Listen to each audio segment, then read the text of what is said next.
anyhow, at the time, I was a young farm girl that had not been off the farm, to tell the truth, and changing from living on a farm and rural life. And New Mexico was very rural at that time. We had less than 1 million people in New Mexico, and so it was very wide open and long ways in between every little town. But there were lots of little towns, and people did things as a community, I think, a lot more than they do now, because they didn't get far out of the area where they lived. Well, they just didn't understand ranch life, and they thought a rancher always had dirt on his boots and this sort of thing. And that was some of the stories that we'd hear people to say, well, we'd want someone carrying cow manure in on the rugs in the governor's residence and things. And it was just a kind of an attitude that people felt like that you just didn't know the city life, I guess. I'm not sure what they felt. But anyhow, they soon got over that, and we soon adjusted to learning how to live within a city and in close proximity to everybody. We're out here, if we get out and holler, no one hears you, this sort of thing. But people were very good, and they really wanted to come see what the mansion was like, because they always heard stories about the mansion.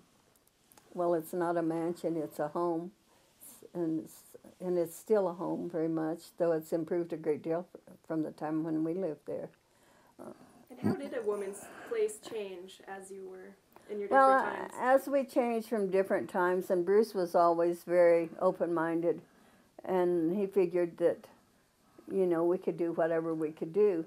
And so he worked with me when I wanted to work on a project, and people came because they had so little, and there were so few services in any kind of system in our state at that time.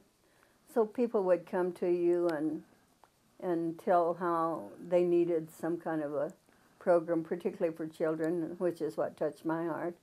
And so Bruce would let me work on it, and I could work with the cabinet secretaries. And in his second term, I traveled with the cabinet secretaries that were doing health and social service work and this sort of thing, to see what was going on in the state, as well as I traveled around the state to visit the schools. So I became pretty involved at that time.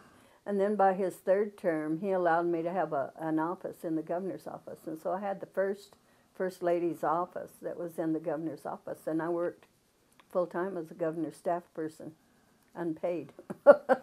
He didn't pay very well, but otherwise, Your bill, either one. I got paid by being rewarded for programs and seeing how it helped people, and seeing the opportunities you had to really help people. And there are such opportunities there if you just take them. Mine's always children, children, children. And a lot of things I worked with children bring back many fond memories. But I guess the best thing is getting the Department for Children, Youth, and Families going in New Mexico, the first in the nation. And it's still there. It's still working. It's growing, and hopefully we'll one day be able to make life stop a lot of the problems we are having to deal with, families and children right now. And working with people, and how important the people of your state and of your country are, and the fact that they can always do things better if they work together, and believe in what is good for one is good for all, that we are not a divided country, or we're not a divided state or a divided people, but we can all work together and make things better for all of us. And we hope that in working that way, and working with families and working with state government, it's the same thing. You work together or you fall apart.